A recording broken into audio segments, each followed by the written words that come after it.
As you can hear, this is just my real microphone. And this is how it sounds with the voice changer turned on. I do have some VST effects enabled right now which do change the way the voice sounds. Just to give you a comparison, this is how the voice sounds with no VST effects enabled.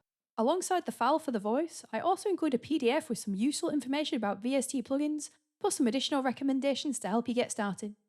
To give you an example of the pitch range, forgive my awful singing, do, re, mi, fa, sol, la, ti, do.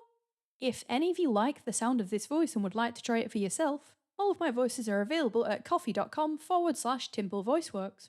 I would just like to say thank you all for listening and goodbye.